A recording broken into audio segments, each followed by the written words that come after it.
17h30 sur Aloula, bienvenue dans cette première édition complète de la soirée à la une ce soir. La position du Maroc envers la question palestinienne est irréversible. Un communiqué du cabinet royal réagit suite à une récente déclaration du secrétariat général du parti Justice et Développement contenant des dépassements irresponsables et des approximations dangereuses concernant les relations entre le Royaume du Maroc et l'État d'Israël. Le caftan marocain brille de mille feux à Bruxelles. Nous vous emmènerons sur le podium du show international du caftan, un défilé haut en couleurs qui met à l'honneur une élégante collection de cette tenue d'apparat ancestrale. Organisée à l'occasion du 8 mars, l'événement est un hommage à la femme marocaine. Nous parlerons également en football avec deux grands duels très attendus des supporters marocains.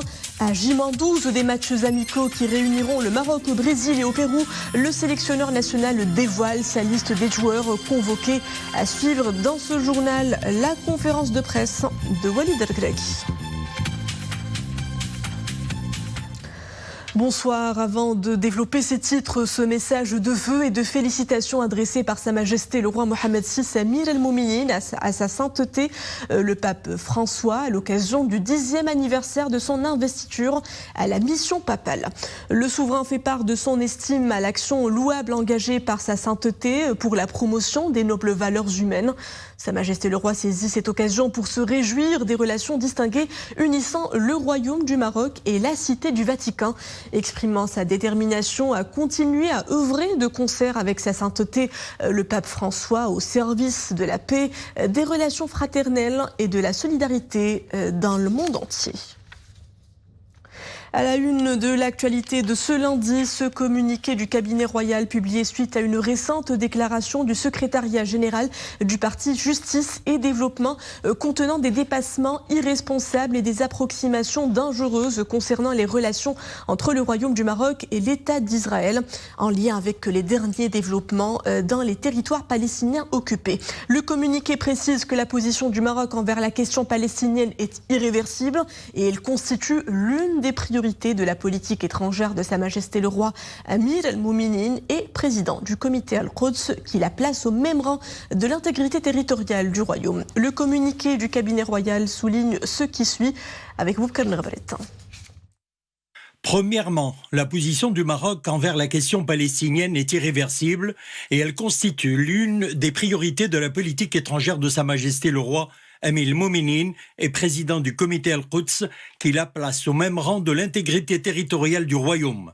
Il s'agit d'une position de principe constante du Maroc qui ne saurait être soumise aux surenchères politiciennes et aux campagnes électorales étriquées. Deuxièmement, la politique extérieure du royaume est une prérogative de Sa Majesté le roi, que Dieu l'assiste, en vertu de la Constitution que le souverain exerce conformément aux constantes nationales et aux intérêts suprêmes de la patrie et à leur tête la question de l'intégrité territoriale. Troisièmement, les relations internationales du royaume ne peuvent être l'objet de chantage de la part de quiconque et pour quelque considération que ce soit, particulièrement dans ce contexte mondial complexe. L'instrumentalisation de la politique extérieure du royaume dans un agenda partisan interne constitue ainsi un précédent dangereux et inacceptable. Quatrièmement, la reprise des relations entre le Maroc et Israël a été effectuée dans des circonstances et dans un contexte que tout le monde connaît. Elle est encadrée par le communiqué du cabinet royal du 10 décembre 2020 et celui publié le même jour à la suite de la communication téléphonique entre Sa Majesté le roi et le président palestinien, ainsi que par la déclaration tripartite du 22 décembre 2020, signée devant le souverain. Les forces vives de la nation, les partis politiques, ainsi que certaines personnalités de premier plan, de même que certaines instances associatives militant pour la question palestinienne, avaient alors été informés de cette décision pour laquelle ils avaient exprimé leur adhésion et leur engagement, conclut le communiqué du cabinet royal. Et pour un éclairage avec nous, l'analyste Driss El Issaoui, bonsoir. Bonsoir. Dépassement irresponsable, approximation dangereuse, le communiqué du cabinet royal est on ne peut plus clair et évoque l'instrumentalisation de la politique extérieure du royaume dans un agenda partisan interne qui constitue ainsi un précédent dangereux et inacceptable. Comment expliquer cette dérive émanant du secrétariat général du Parti Justice et Développement et dans ce contexte précis? L'attitude du Parti Justice et Développement, le PJD, qui est adossé, on va dire, à une mouvance politique bien connue, islamiste pour ne pas la nommer, est en train de colmater les brèches d'une situation calamiteuse pour ce parti. Pourquoi? Ils sont aujourd'hui dans l'opposition au niveau du Parlement. Ils n'ont pas de discours officiel ni qui tient la route en tant qu'opposition. Ils ne peuvent rien apporter. Il n'y a pas de sujet qui leur permet justement de monter au créneau et d'être véritablement au devant de la scène. Et c'est pour cela que le communiqué a bien parlé de manipulation, d'utilisation abusive, de cette question, de relations avec la Palestine, de relations avec Israël. C'est quelque chose, d'ailleurs, le communiqué, en fait, il se suffit à lui-même, parce qu'il était clair. Il a dit que le Maroc est, par la voix de son autorité supérieure, c'est-à-dire avec Sa Majesté le Roi, a toujours exprimé le soutien indéfectible à la question palestinienne, le soutien indéfectible à Al-Quds. Et de toutes les manières, nous n'oublierons jamais qu'Amir al-Mu'minin, Sa Majesté le Roi Mohammed VI, est également président de la commission, disons, du comité Al-Quds. Justement, le communiqué du cabinet royal rappelle que la position du Maroc envers la question palestinienne est irréversible et constitue l'une des priorités de la politique étrangère de Sa Majesté le Roi Amir el-Mouminin et président du comité Al-Quds, qui la place au même rang de l'intégrité territoriale du royaume. Le communiqué rappelle aussi que la reprise des relations entre le Maroc et Israël a été effectuée dans des circonstances et dans un contexte que tout le monde connaît, avec les forces vives de la nation, dont les partis politiques et le PJD, naturellement. Absolument. Vous savez, ce n'est jamais quelque chose qui a été fait dans les coulisses. Ça a été fait au grand jour. La reprise des relations avec Israël est un acte stratégique, c'est un acte volontaire de la part du Maroc pour justement inscrire cette relation avec l'État d'Israël. En fait, c'est quoi l'État d'Israël? C'est d'abord, nous avons quelques 1,5 million de citoyens israéliens qui sont d'origine marocaine. Et ils ont une capacité d'amour et d'appartenance à ce territoire que personne ne pourra remettre en cause. Alors comment voulez-vous que un acteur politique puisse prendre ce sujet et vouloir en faire une affaire publique, une affaire de polémique avec le palais royal? Ce n'est pas possible. Et il fallait absolument remettre les choses à leur place, et c'est ce que le communiqué a fait. Et de toutes les manières, les témoins sont là, les partis politiques marocains, les Palestiniens eux-mêmes, parce que Sa Majesté le Roi Mohammed VI a eu un coup de téléphone direct avec le président de l'autorité palestinienne, où il s'est expliqué sur ce que le Maroc est en train de faire. Mais à aucun moment, il n'a été question d'abandonner l'engagement ferme et permanent du Maroc pour la question palestinienne. Et de toutes les manières, jamais, au grand jamais, le Royaume du Maroc n'a pensé à remettre en cause cet engagement ferme, solennel et direct. Vous venez de le dire justement, Driss, et saluer les efforts constants du royaume sous le leadership de Sa Majesté le Roi, président du comité Al-Quds, sont partout salués. Une solidarité agissante à tous les niveaux, politiques, humanitaires et économiques, et un appui continu que le royaume a toujours manifesté à l'égard du peuple palestinien et de la promotion de la paix et de la défense des droits légitimes du peuple palestinien. Zakaria Mokinbillah. Le soutien continu à la cause palestinienne, une position constante du royaume. La question a été érigée au rang de priorité de la politique étrangère du royaume, au même niveau que la première cause nationale. Présidé par Sa Majesté le Roi Mohammed VI, le comité Al-Quds œuvre à affirmer les droits du peuple palestinien. et à établir son État indépendant avec Al-Quds Est comme capitale. Le Royaume du Maroc a un rôle important dans la défense de la cause palestinienne. Le soutien à Al-Quds et à ses habitants est indéfectible. Nous considérons le Maroc comme notre deuxième pays.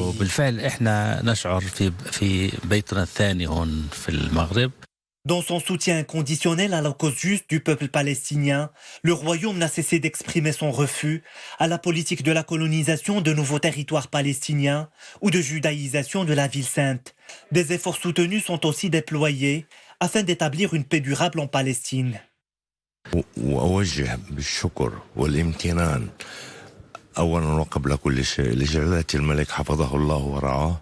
Je voudrais exprimer nos remerciements et notre gratitude à Sa Majesté le Roi pour l'intérêt constant qu'il porte à Al-Quds. L'agence Beit Al-Quds en est le meilleur exemple. Nous sommes reconnaissants à Sa Majesté, au gouvernement et au peuple marocain. Sur le terrain, le soutien du Royaume à la Palestine se traduit par des projets de développement dans les secteurs de la santé et de l'action socio-économique qui intéressent différentes catégories sociales. Des projets avec des impacts directs sur la ville sainte et ses habitants, d'une valeur de plus de 60 millions de dollars, ont été concrétisés par l'agence Beit Al-Quds. Place à présent à ce communiqué de la Commission internationale de solidarité avec le peuple palestinien qui salue hautement la position claire et constante du Royaume du Maroc et de Sa Majesté le Roi Mohammed VI, président du comité d'Al-Quds en faveur de la cause palestinienne. La Commission exprime son refus de l'instrumentalisation de la cause palestinienne au profit d'agendas politiques et de campagnes électorales partisanes et dénonce à son tour le communiqué publié par le secrétariat général du Parti de la Justice et du Développement concernant les relations entre le Royaume du Maroc et l'État d'Israël et l'introduction de manière irresponsable de la cause palestinienne. Driss Essaoui, la cause palestinienne a toujours fait et fait encore l'objet d'un consensus de toutes les composantes du royaume, roi, gouvernement et peuple, et ne saurait en conséquence être soumise aux surenchères politiciennes et aux campagnes électorales étriquées, souligne encore le communiqué du cabinet royal, une position irréfutable confortée par la solidarité agissante et permanente du royaume sur le terrain à travers de nombreuses actions conduites notamment par l'agence Beit Al-Quds qui est dont les actions sont aujourd'hui à 100% financées par le Maroc. Absolument. C'est l'une des, des structures qui est d'abord financée sur des dons de citoyens marocains, de citoyennes et de citoyens marocains. C'est de l'argent de tous les Marocains qui est récupéré et qui est justement, c'est 60 millions de dollars. Il faut l'imaginer. Et ça touche tous les secteurs socio-économiques au niveau des territoires palestiniens. Que voulez-vous que l'on fasse plus que ça? Parce qu'en fait, le Maroc n'est pas seulement engagé sur le plan des principes avec la Palestine. Le Maroc est foncièrement engagé avec la Palestine. Il est véritablement un acteur important de la recherche de la stabilité, de la paix au niveau de l'État palestinien. Et de toutes les manières, jamais, au grand jamais, il n'a été question de se départir de cette position stratégique qui est celle du soutien permanent et direct de la question palestinienne. C'est la meilleure façon de dire comment le Maroc envisage l'évolution et la situation de l'État palestinien, des Palestiniens et surtout leur avenir dans une capitale indépendante, qui est Al-Quds, très très bientôt. De toutes les manières, Sa Majesté le Roi Mohammed VI n'a jamais omis de rappeler tout ça. Il le rappelle de manière directe, de manière indépendante, et de toutes les manières, il n'a besoin de personne pour le lui rappeler. Et de toutes les manières, ce que le PJD a fait est quelque chose d'innommable qui ne peut pas être considéré. Et de toutes les manières, aujourd'hui, ça reste un moment de l'histoire du royaume moderne, du royaume marocain, et qui est un royaume qui a pratiquement aujourd'hui, il a débuté le XIIIe siècle d'existence en tant qu'État moderne. Donc respectons justement cette profondeur dans l'histoire. Driss Essaoui à la liste, merci pour tous ces éclairages. Maroc, Nations Unies, un nouveau cadre de coopération pour le développement durable a été signé pour la période 2023-2027. Un ambitieux programme en phase avec les priorités nationales en matière de développement qui s'aligne également avec les axes et les objectifs du nouveau modèle de développement voulu par Sa Majesté le Roi et les stratégies et programmes sectoriels de développement. Écoutons à ce propos la coordinatrice résidente du système des Nations Unies au Maroc, Nathalie Fustier, au micro de Khadija Jamali. C'est l'aboutissement d'un long processus qui était à la fois transparent, inclusif, qui a associé le ministère des Affaires étrangères, coordonnateur de l'action pour le développement durable au Maroc, mais également les autres départements ministériels et bien sûr toutes les agences du système de l'ONU au Maroc. C'est le premier pas vers une coopération et un partenariat de 5 années dans lesquels le système des Nations Unies fera de son mieux pour appuyer le gouvernement marocain, pour appuyer le Maroc, pour étendre son expertise et sa contribution non seulement au Maroc, mais dans la région et au-delà. Direction à présent Bruxelles, la capitale européenne où s'est tenu le show international du caftan, une 6e édition qui rend hommage à la femme marocaine à travers un incontournable de sa garde-robe. Le caftan, stylistes et artistes marocains de renom se sont retrouvés autour de cet événement marqué par la présence chaleureuse de membres de la diaspora marocaine en Europe et dans le monde. Maria Awad, Abdelrahim Filoul. L'image des femmes qui le portent, le caftan a évolué au fil des siècles et se décline aujourd'hui sous différentes formes. Sur scène, le caftan de brocart et ses motifs floraux laissent place au caftan en velours de soie noire, brodé au fil d'or. Des coupes ajustées, modernes, pour des femmes affirmées qui portent avec élégance l'histoire tissée d'un pays où la femme est hissée à son firmament.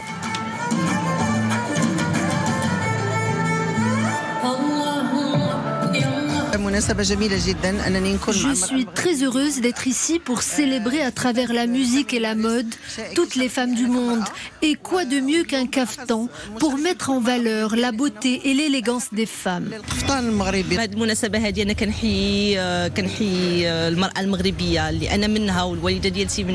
Je suis belge d'origine marocaine et j'apprécie beaucoup ce festival car il met en lumière le patrimoine marocain à travers ses us et coutumes.